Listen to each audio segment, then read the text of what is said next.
आपका इस वीडियो में। और ये वीडियो हमारा तीसरा वीडियो है क्लास 10th की हिस्ट्री सीरीज में, जिसमें हमने चैप्टर शुरू किया हुआ है the rise of nationalism in Europe. और अभी तक हम इस चैप्टर में बात कर चुके हैं कि किस तरह फ्रांस, जो फ्रेंच रेवोल्यूशन था, उसने कैसे स्पार्क जगाया नेशनलिज्म का पूरे यूरोप में और किस तरह स्प्रेड हुआ। और पिछले वीडियो में हमने बात की कि किस तरह कांग्रेस ऑफ वियना साइन हुआ और उसके बाद टेरिटरीज को रीमैप किया गया। नेपोलियन बोनापार्ट ने जो जो हिस्से जीते थे यूरोप के, वो बाद में फिर से रिस्टोर किए गए। फ्रांस में बोर्बन डायनेस्टी को फिर से रिस्टोर किया गया।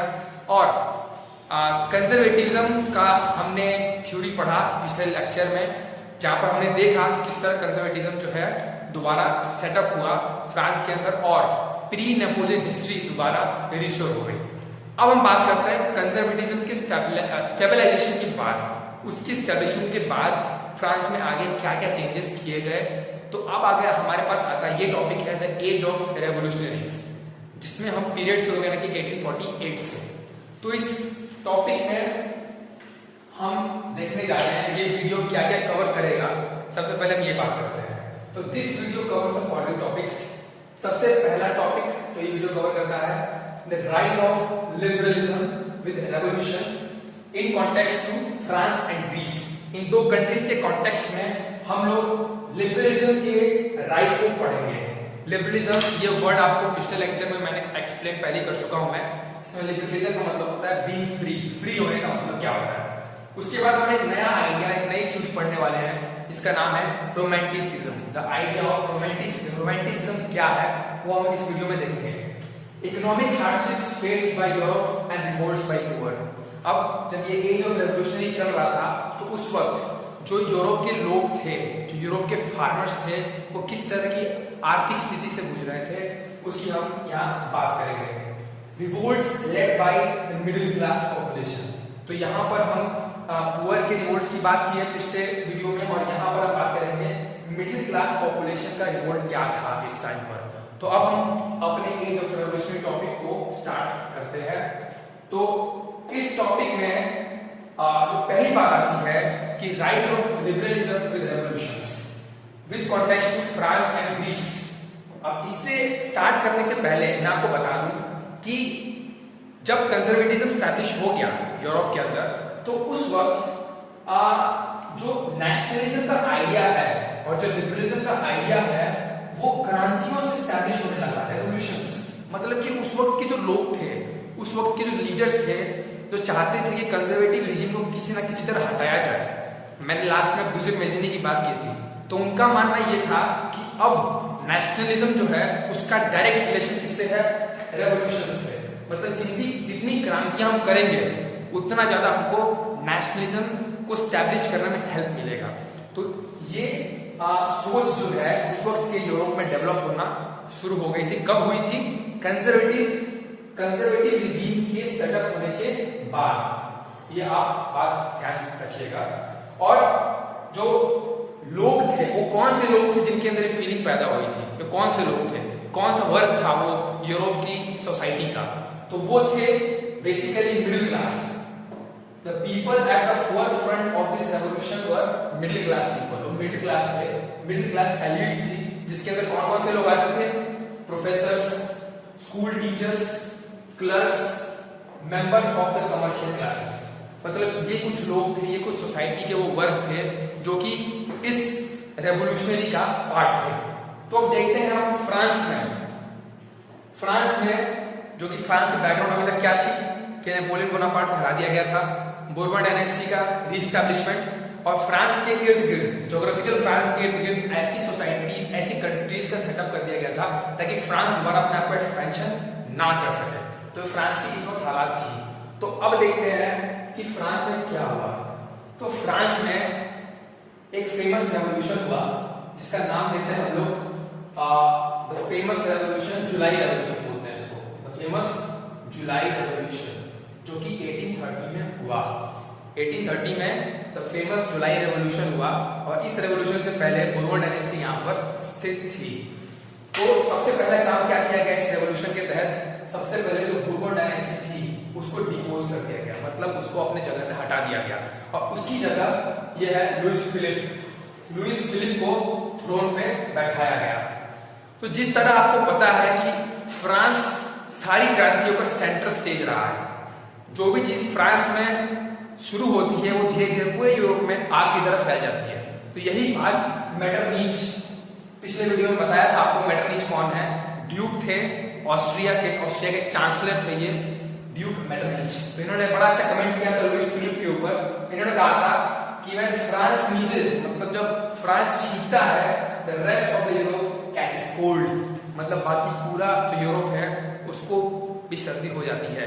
तो ये एक कॉमिकल कमेंट है मेटरनिच द्वारा फ्रांस की क्रांति के ऊपर कि जो जुलाई रेवोल्यूशन था जैसे ही स्टार्ट हुआ, जैसे लुइस फिलिप को थ्रोन पे गद्दी पे बैठाया गया, वैसे ही ये पूरा जो आइडिया है रेवोल्यूशन का वो दोबारा फिर से पूरे फ्रांस, पूरे यूरोप में फैल गया। देखिए कैसे फैलता है। तो the era of July monarchy begins, मतलब कि लुइस फिलिप के अंदर जो जुलाई मोनार्की है, जो फेमस जुलाई मोनार्की बोलते हैं इसको, ये शुरू हो गया। अब इसका पहला इफेक्ट क्या था, ब्रसेल्स जो कि आज बेल्जियम की कैपिटल है, बेल्जियम के अंदर पहले आता था, वो अपने आप को नीदरलैंड से फ्री कर गया। मतलब कि जब ब्रसेल्स के लोगों के पास ये खबर पहुंची कि फ्रांस में ऐसी क्रांति शुरू हो गई है, तो उन्होंने भी ऐसा स्टेप लिया और अपने आप को नीदरलैंड से फ्री करा दिया। तो ये सबसे पहला एक इफेक्ट था जुलाई रेवोल्यूशन का। अब हम बात करते हैं ग्रीस की, लेकिन ग्रीस पे जाने से पहले आपको मैं बता दूं ग्रीस अभी के मैप में है कहां पर। तो ग्रीस जैसा कि आप देख सकते हैं, ग्रीस जो है, ग्रीस आपका ये रहा, आप ये मैप में पॉइंट किया जा रहा है जो टर्की के पास है, यानी कि यहां से अगर यूरोप शुरू होता है तो यूरोप में अगर आप नॉर्थ वर्ड्स बढ़ते जाए तो आप पहली कंट्री जो आपको फेस करेंगे ग्रीस होगी। तो ग्रीस उस वक्त ग्रीस के हालात क्या थे, मतलब कि जुलाई रेवोल्यूशन जो स्टार्ट होने से पहले ग्रीस के हालात क्या क्या थे। तो ग्रीस उस वक्त ऑटोमन एम्पायर के अंदर आता था। ऑटोमन एम्पायर का जो बेस था कहां था, टर्की में था। टर्की में ऑटोमन एम्पायर रूल करता था और इस रूल का एक्सपेंशन जो फैलाव है वो कहां था, south east Europe, western Asia और नॉर्थ अफ्रीका। ये वो जगह थी, ये अफ्रीका है, अफ्रीका का नॉर्थ अफ्रीका और साउथ ईस्ट यूरोप, मतलब कि साउथ ईस्ट यूरोप मतलब यूरोप का ये वाला हिस्सा, साउथ ईस्ट यूरोप और वेस्टर्न एशिया जिसमें कि टर्की के नीचे वाले हिस्से, मिडिल ईस्ट एरिया आ गया जो आज के गल्फ कंट्रीज हैं। तो ये ऑटोमन एम्पायर एक्सपेंशन था जिसके अंदर ग्रीस आता था। और इस ऑटोमन एम्पायर को फाउंड किसने किया था, आपके एडिशनल इंफॉर्मेशन के लिए बता दूं कि ऑटोमन एम्पायर का जो फाउंडर था वो था ओस्मान I और ग्रीस ऑटोमन एम्पायर के अंदर था इस वक्त। तो अब देखते हैं कि ग्रीस ने कैसे अपने रेवोल्यूशन की शुरुआत की। तो ग्रीस का जो वॉर ऑफ इंडिपेंडेंस था, ग्रीस का जो वॉर ऑफ इंडिपेंडेंस था वो शुरुआत कैसे हुआ कि सबसे पहले बता दूं 15th सेंचुरी से ग्रीस जो है वो ऑटोमन एम्पायर का पार्ट था और जो स्पार्क क्रिएट हुआ वो 1821 में शुरुआत हुआ कि हमें ग्रीस के लोगों के अंदर ये आइडिया आया कि हमें ऑटोमन एम्पायर से छुटकारा चाहिए। We want to be an independent nation, हमें एक इंडिपेंडेंट नेशन बनना है। तो इसके लिए उनको सपोर्ट चाहिए था। तो उस सपोर्ट के लिए जितने भी लोग जो ग्रीस से बिलोंग करते थे और वो एग्जाइल में थे, एग्जाइल मतलब कि वो थे ग्रीस के ही लेकिन उन्होंने किसी और देश में पनाह ले रखी थी, तो सबसे पहले हमें उनका सपोर्ट चाहिए था। तो सबसे पहले उन्होंने उनका सपोर्ट गेन किया और जो ग्रीक कल्चर था, जो ग्रीस का कल्चर था वो बड़ा फेमस था पूरे यूरोप में। जितने भी यूरोप के पोएट्स थे, लिटरेट्स थे, वो जानते थे कि ग्रीस का कल्चर जो है बहुत ही प्रोफाउंड है, बहुत ही रिच है, बहुत ही भरा हुआ है, तो इसे बहुत रिस्पेक्ट करते थे उसकी। तो पूरे वेस्टर्न यूरोप में ग्रीक कल्चर के सिंपैथाइजर्स बहुत थे और ग्रीस को एक यूरोपियन सिविलाइजेशन का क्रेडल माना जाता था। क्रेडल मतलब कि अगर बहुत सारे सिविलाइजेशंस हैं यूरोप के अंदर, यूरोपियन है, आर्यन है, तो ग्रीक को सबसे ऊपर टॉप में माना जाता था।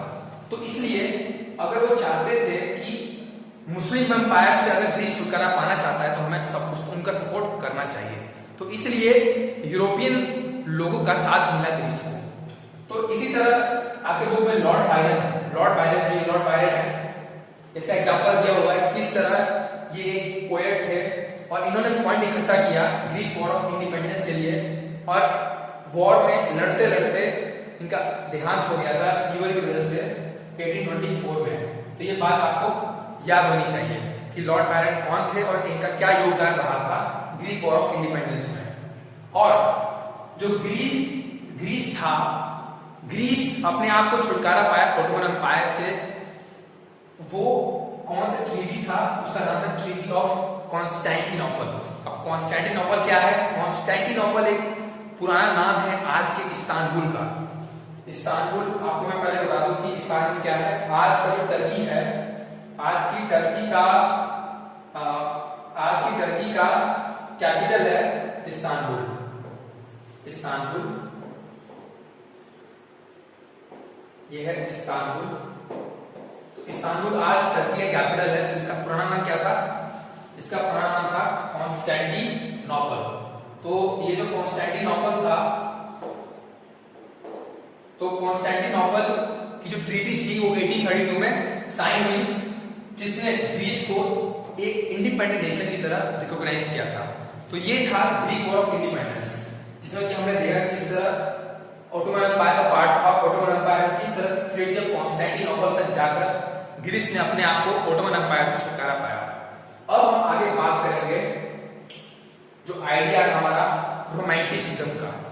तो अभी तक हमने देखा कि मेन मोटो, अभी तक जितने भी रेवोल्यूशनरीज थे उनका मेन मोटो था कि जितने ज्यादा हम रेवोल्यूशंस करेंगे उतना ज्यादा हम नेशनलिज्म को सेटअप कर पाएंगे। लेकिन उसी वक्त यूरोपियन सिविलाइजेशन के कुछ ऐसी सोसाइटी के पार्ट थे जो ये मानते थे कि एक आइडिया है रोमांटिसिज्म। और रोमांटिसिज्म का मतलब क्या, पहला मैं आपको बता दूं। इज्म फिर से मैं बताऊं, इज्म मतलब कि इट वाज एन आइडिया, एक आइडिया था। रोमांटिसिज्म का मतलब कि इमोशंस को, अगर हम लोगों के इमोशंस को ध्यान में रखकर नेशनलिज्म के आइडियाज को स्प्रेड करें तो उसका ज्यादा इंपैक्ट होगा, ये मानना था रोमांटिसिज्म का। तो territorial expansion was just an element of stand, मतलब कि टेरिटोरियल एक्सपेंशन मतलब कि अगर आप अपने ज्योग्राफी को एक्सपेंड कर रहे हैं, अगर आप लड़ाइयां जीतकर अगर आप अपने ज्योग्राफी, अपने एरिया को एक्सपेंड कर रहे हैं, तो वो नेशनलिज्म का बस एक छोटा सा हिस्सा है। मतलब it was just an element of stand. Culture was also played a pivotal role in the spread of nationalism. मतलब कि कल्चर, इमोशंस, वो एक मेन पार्ट है नेशनलिज्म को स्प्रेड करने का, ये मानना था रोमांटिसिज्म का। रोमांटिसिज्म अगर हम प्रॉपर डेफिनेशन देखें तो इसका स्ट्रेस किसके ऊपर था? इमोशंस आप समझते होंगे। इंट्यूशंस मतलब कि इनर फीलिंग्स, जो आपकी इनर फीलिंग्स हैं उसको हम बोलते हैं इंट्यूशंस इंग्लिश में।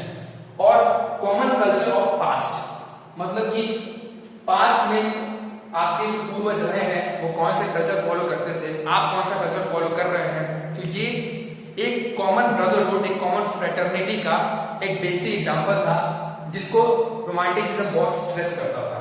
और एक कलेक्टिव हेरिटेज में कलेक्टिव सॉन्ग्स, कलेक्टिव फोकलोर्स, जो जातीय जनजातियों में जो गाने, जो बोल उस वक्त फेमस थे, वो एक कॉमन थ्रेड, एक बाइंडिंग फोर्स का काम करते थे।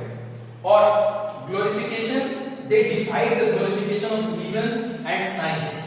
मतलब कि रोमांटिसिज्म के जो फॉलोअर्स थे उनका मानना ये था कि रीजन और साइंस का कोई एग्जिस्टेंस नहीं है नेशनलिज्म को स्प्रेड करने का। रीजन और साइंस मतलब कि बेसिक रीजनिंग, और बेसिक रीजनिंग मतलब जो रेवोल्यूशनरीज की जो थिंकिंग थी वो काफी परे थी रोमांटिसिज्म की। तो इसलिए रोमांटिसिज्म जो है काफी इम्पैक्टफुल रहा था। लेकिन अब हम बात करते हैं कुछ फेमस रोमांटिसिस्ट की, मतलब वो फिलोसफर्स जो कि रोमांटिसिज्म में बिलीव करते थे। तो सबसे पहला नाम जो आपके बुक में दिया हुआ है वो है इनका नाम है, he is a German romanticist, इनका नाम है जोहान गॉटफ्रीड हर्डर। तो एक जर्मन फिलोसफर थे जिनका मानना था कि वो बिलीव करते थे एक जर्मन कल्चर के ऊपर, जिसको जर्मन लैंग्वेज में बोलते हैं डास वोल्क। डास वोल्क का मतलब कि कॉमन पीपल। डास वोल्क का मतलब होता है कॉमन पीपल। मतलब कि जो रोमांटिसिज्म है जर्मन में, उनका मानना यह था कि वो कॉमन पीपल, जो आम जनता है, उनमें स्थित है। मतलब कि अगर हम रोमांटिसिज्म को स्प्रेड करना है तो हमें कॉमन लोगों को एकजुट करना होगा। तो ये थी एक ही थ्योरी रोमांटिसिज्म की। और इनका मानना था कि ये फोक सॉन्ग्स हैं, पोएट्री है, डांसेस है, they can act as a tool for achieving volksgeist. Volksgeist भी एक जर्मन वर्ड है जो आपको बुक में दिया हुआ है, जिसको बोलते हैं, इसका मतलब है एक नेशन। मतलब कि अगर नेशन को अगर हमें एग्जिस्ट कराना है तो हमें जो कॉमन फोक्स हैं, जो बोलियां हैं, कॉमन पोएट्रीज हैं, उनको हमें एकजुट करना होगा। हेंस इसीलिए इनकी बात को रखते हुए क्या क्या किया गया जर्मनी के अंदर, hence records were maintain of the vernacular things. और वर्नाकुलर मतलब क्या होता है? वर्नाकुलर हिंदी में बोलते हैं कि जो उस जगह की, उस रीजन की जो चीजें हैं जो सिर्फ उस रीजन में ही पाई जाती है, तो उसको बोलते हैं वर्नाकुलर। तो वर्नाकुलर लैंग्वेजेस जैसे भोजपुरी, आसामीज, पंजाबी, तो ये वर्नाकुलर लैंग्वेजेस हो गई। तो वैसे ही जर्मन जो वहां की लैंग्वेज थी, वो वर्नाकुलर चीजों को प्रिजर्व करना, उनका रिकॉर्ड मेंटेन करना, ताकि लोग कॉमन पास्ट से अपने आप को रिलेट कर सकें। तो ये रोमांटिसिज्म की फीलिंग जो उस वक्त जर्मनी में फैल गई थी। And this not only preserve the national heritage, तो इस ना सिर्फ नेशनल हेरिटेज को प्रिजर्व करेगा, but also it carry forward the idea of nationalism. तो जो ये रिकॉर्ड मेंटेन करना है, ये ना सिर्फ हेरिटेज को मेंटेन करेगा बल्कि नेशनलिज्म को भी स्प्रेड करने में काफी मदद करेगा। तो अब हम आगे बात करते हैं कि हम जर्मनी की बात कर ली कि जर्मनी में किस तरह रोमांटिसिज्म का स्प्रेड हो रहा था, जो और मेन फिलोसोफर कौन थे उसके, जोहान गॉटफ्राइड हायरर, ये आपको नाम पता होना चाहिए। अब हम एक और यूरोपियन कंट्री की बात करते हैं जिसका नाम है पोलैंड। तो पोलैंड में किस तरह रोमांटिसिज्म स्प्रेड हुआ, आइए देखते हैं। तो already divided between great powers, but the feelings were kept alive through music and language. तो अगर आपने पिछले लेक्चर को देखा होगा तो बात मैंने आपको बताई थी वहां पर कि किस तरह कांग्रेस ऑफ वियना जो कि 1815 में साइन हुआ था, उसने पोलैंड को डिवाइड कर दिया था वेस्टर्न पोलैंड और ईस्टर्न पोलैंड में। तो पोलैंड ऑलरेडी डिवाइडेड था और रशिया का काफी दबदबा था, डोमिनेशन था पोलैंड में उस वक्त। तो पोलैंड में इतने डिवीजन के होने के बावजूद वहां का जो कॉमन कल्चर था, कॉमन म्यूजिक और लैंग्वेज, उसको अलाइव रखा गया, उसको जिंदा रखा लोगों ने। क्यों? क्योंकि वो जानते थे कि यही चीज जो है हम एक पोलैंड को एकजुट कर सकती है। तो यहाँ पर रोमांटिसिज्म, भले वो रेवोल्यूशन नहीं कर सकते थे, लेकिन रोमांटिसिज्म को वहां पर उन्होंने तब भी जिंदा रखा। तो एक जो फिलोसोफर थे वहां पर, उनका नाम था करोल कुर्बिन्स्की। ये करोल कुर्बिन्स्की, इन्होंने वहां की जो फोक डांसेस हैं, फोक डांसेस के नाम क्या क्या है, पोलोनेज और मजूका, आपको ये नाम पता होना चाहिए। इन दोनों का इस्तेमाल करके पहले तो इन्होंने इसका एक नेशनल सिंबल बनाया, पोलोनेज और मजूका को एक नेशनल सिंबल बनाया। जैसे कि हमारे देश में भरतनाट्यम हो गया, ये एक नेशनल सिंबल है डांस का, उसी तरह पोलोनेज और मजूका को एक नेशनल सिंबल बनाया करोल कुर्बिन्स्की ने, जिसको उन्होंने इस्तेमाल किया पोलैंड में एक नेशनलिस्टिक एलिमेंट की तरह, ताकि लोग उससे रिलेट कर सके। और साथ ही आपको पता है कि रशियन एनेक्सेशन जो था, मैंने बताया था पिछले लेक्चर में आपको कि पोलैंड के ऊपर वेस्टर्न और ईस्टर्न पोलैंड में डिवाइडेड था और रशिया का एनेक्सेशन हो चुका था, कब्जा हो चुका था पोलैंड के ऊपर। और वहां पर क्योंकि रशियन एनेक्सेशन था, रशियन दबदबा था, तो इसलिए रशियन लैंग्वेज के ऊपर ज्यादा स्ट्रेस किया जाता था।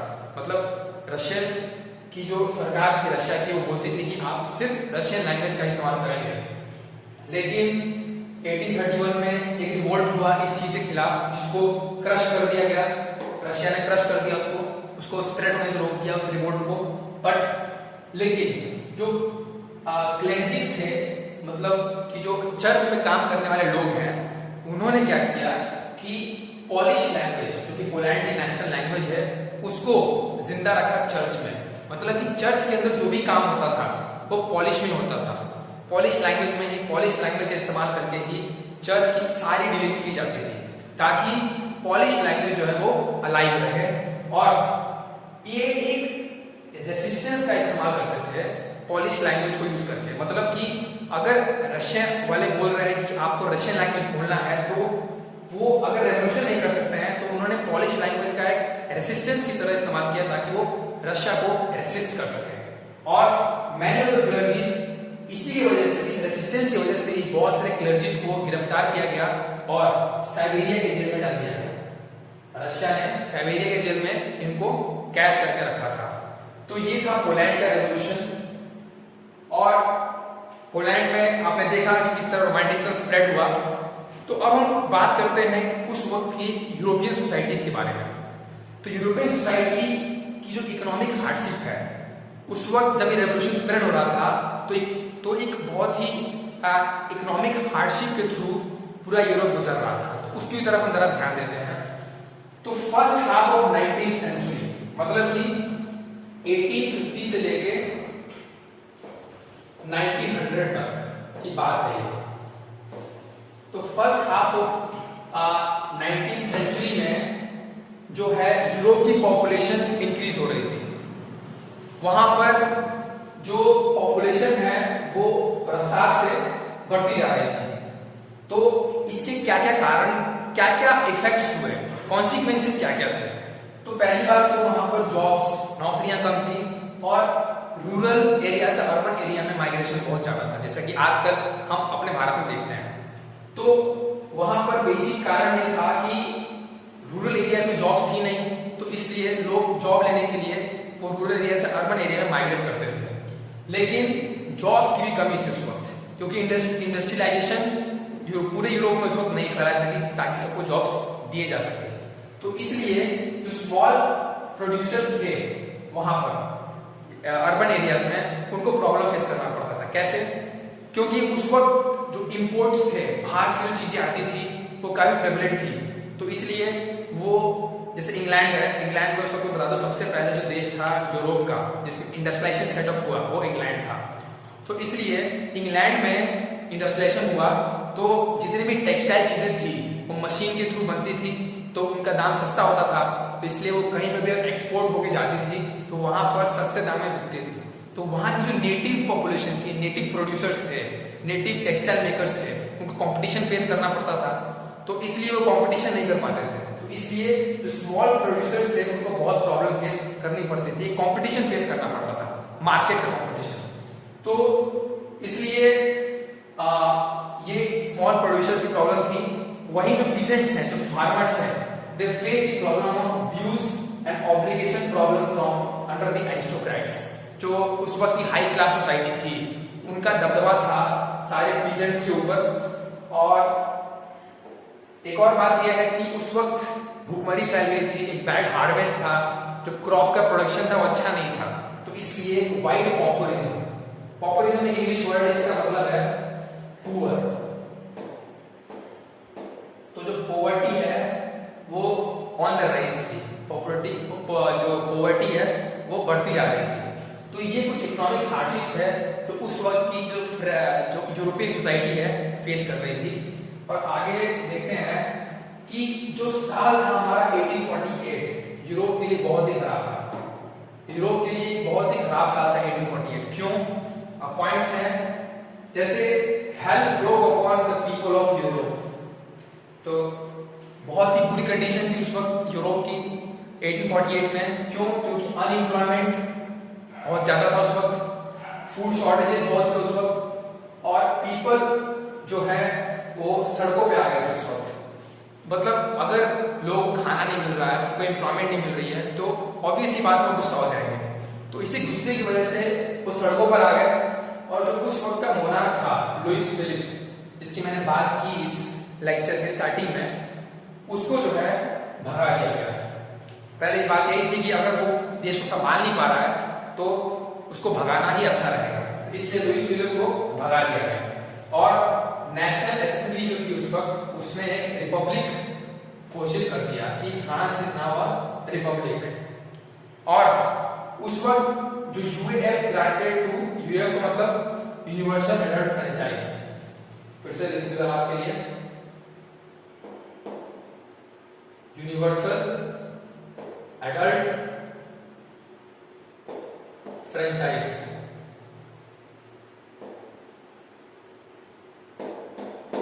तो यूनिवर्सल एडल्ट फ्रेंचाइज को जितने भी मेल्स थे अबव 21 ईयर्स ऑफ एज उनको ग्रांट कर दिया गया, और राइट टू वर्क मतलब सबको एम्प्लॉयमेंट मिलेगा। ये कुछ पॉलिसीज इंप्लीमेंट की गई इकोनॉमिक हार्डशिप को मद्देनजर रखते हुए। तो आपको ये पता होना चाहिए कि 1848 में फ्रांस में क्या क्या हुआ, तो ये पॉइंट्स आप नोट डाउन कर लीजिएगा।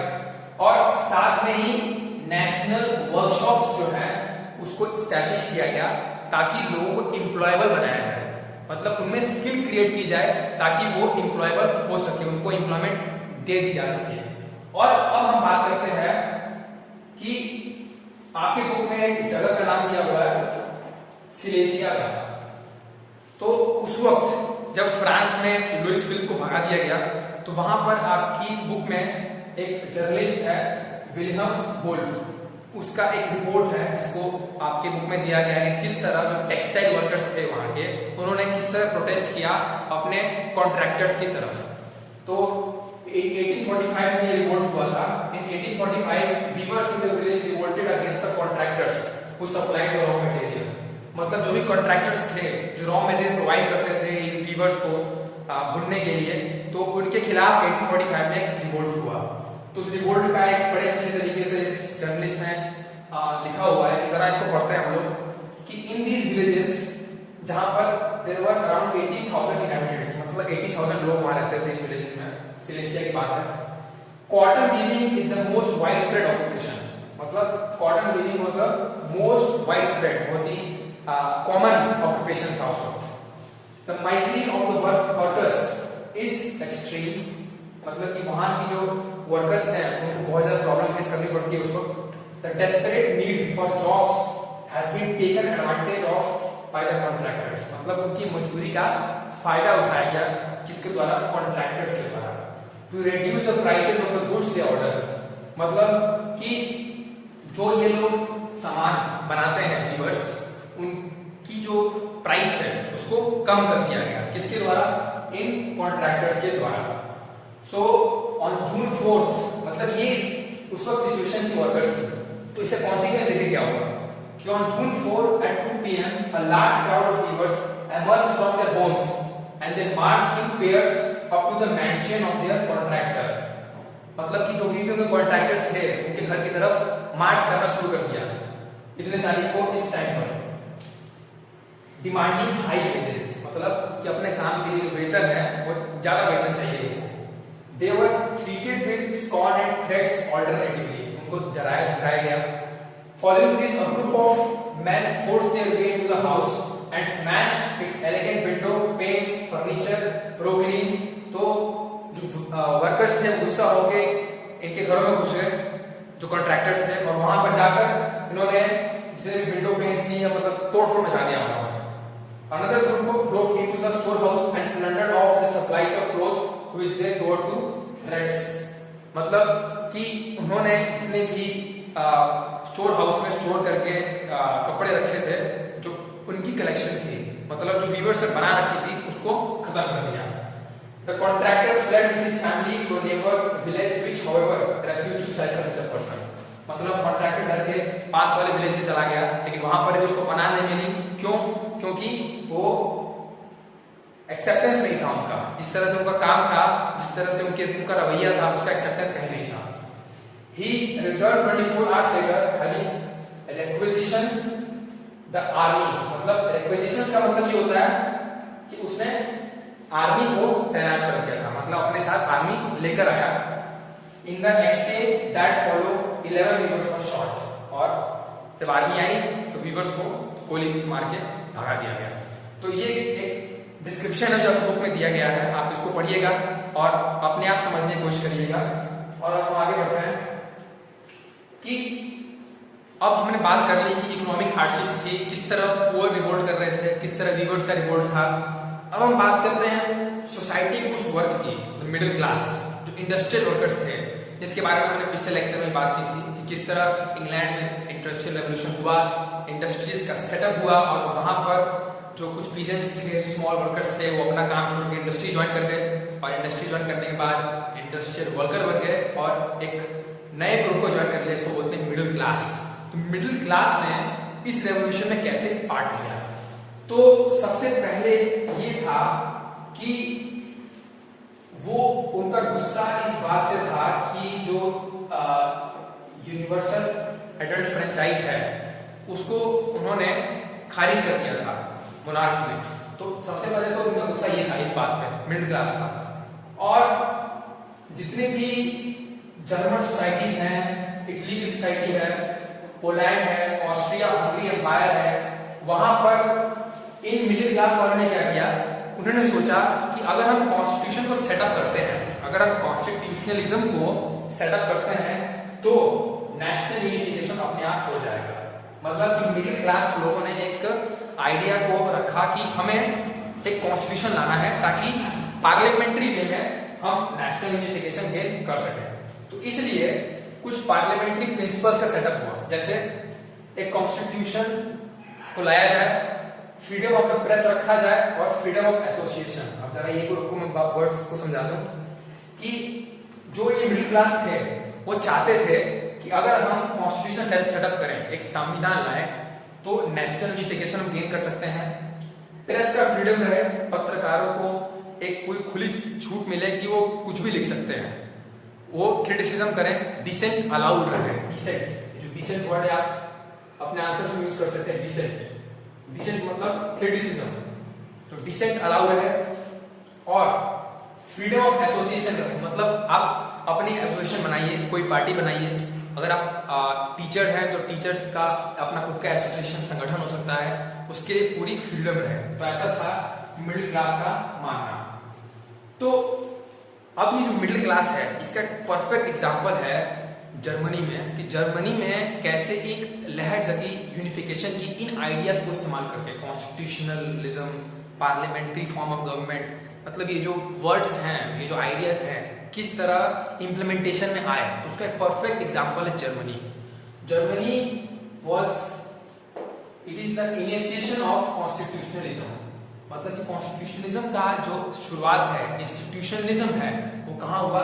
जर्मनी में। कैसे कि एक सबसे पहले जर्मनी में जितने भी जर्मन स्पीकिंग, पहले तो आपको बता दो जर्मनी जो है उस वक्त पोलैंड के अंदर था।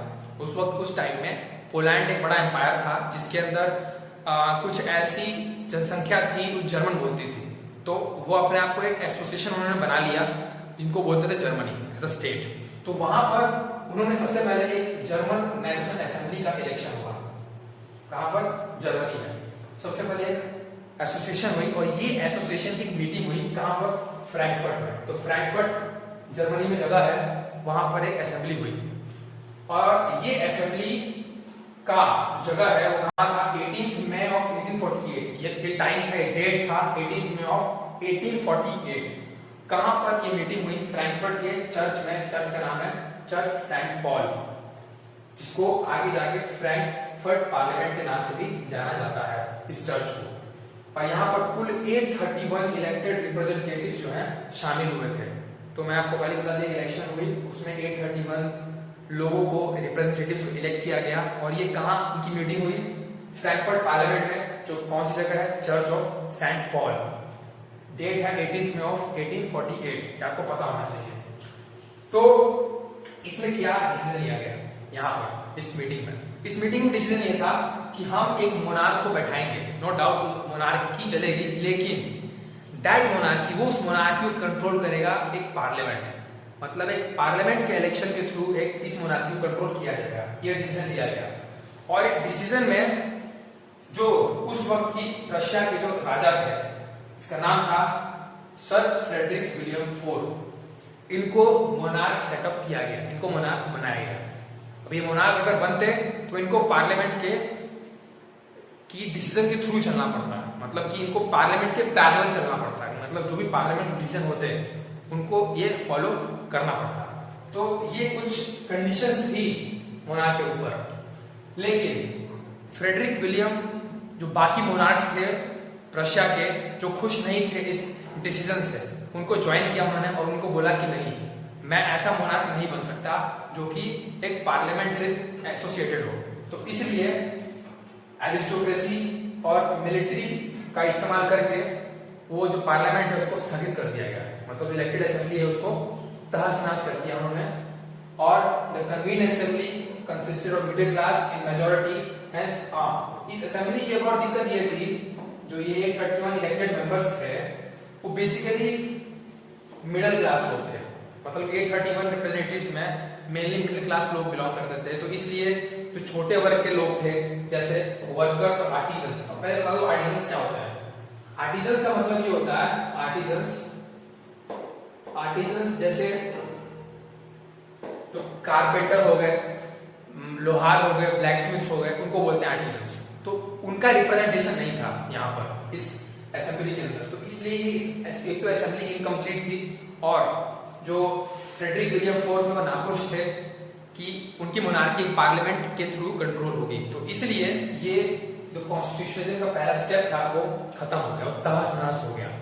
तो इसलिए जो है ये आइडिया जो था कॉन्स्टिट्यूशनलिज्म का वो सक्सेसफुल नहीं रहा।